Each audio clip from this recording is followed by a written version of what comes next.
بسم الله الرحمن الرحيم.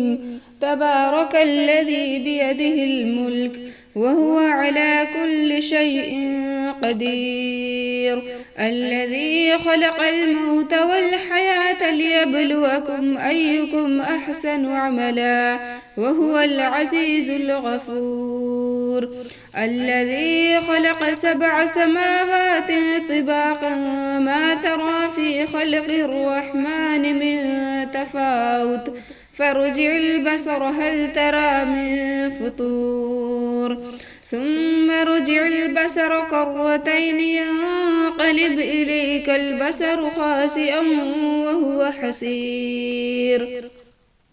ولقد زينا السماء الدنيا بمصابيح وجعلناها رجوما للشياطين وأعتدنا لهم عذاب السعير.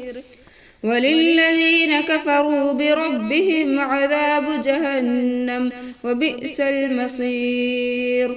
إذا ألقوا فيها سمعوا لها شهيقا وهي تفور تكاد تميز من الغيظ كلما ألقي فيها فوج سألهم خزنتها ألم يأتكم نذير؟ قالوا بلى قد جاءنا نذير فكذبنا وقلنا ما نزل الله من شيء إن أنتم إلا في ضلال كبير. وقالوا لو كنا نسمع أو نعقل ما كنا في أصحاب السعير فاعترفوا بذنبهم فسحقا لأصحاب السعير. إن الذين يخشون ربهم بالغيب لهم مغفرة وأجر كبير. وأسروا قولكم أو اجهروا به إنه عليم بذات الصدور. ألا يعلم من خلق وهو اللطيف الخبير. هو الذي جعل لكم الأرض ذلولا فامشوا في مناكبها وكلوا من رزقه وإليه النشور.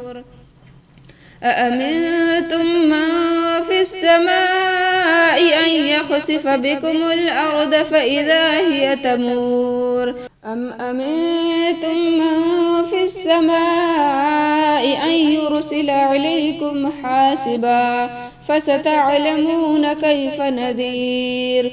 ولقد كذب الذين من قبلهم فكيف كان نكير. أولم يروا إلى الطير فوقهم صافات ويقبضن ما يمسكهن إلا الرحمن إنه بكل شيء بصير.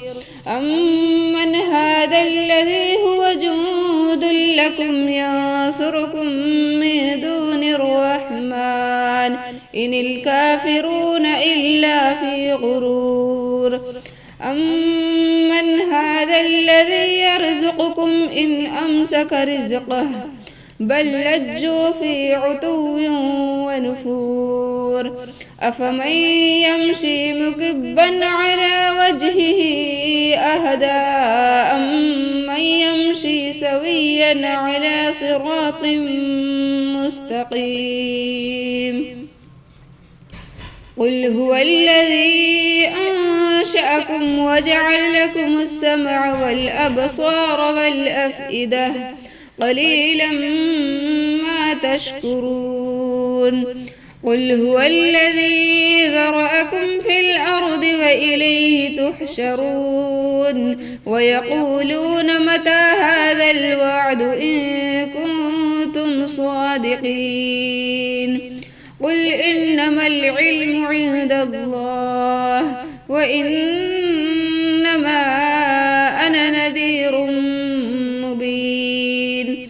فلما رأوه زلفة سيئت وجوه الذين كفروا وقيل هذا الذي كنتم به تدعون قل أرأيتم إن أهلكني الله ومن معي أو رحمنا فمن يجير الكافرين من عذاب أليم قل هو الرحمن آمنا به وعليه توكلنا فستعلمون من هو في ضلال مبين قل أرأيتم إن أصبح ماؤكم غورا فمن يأتيكم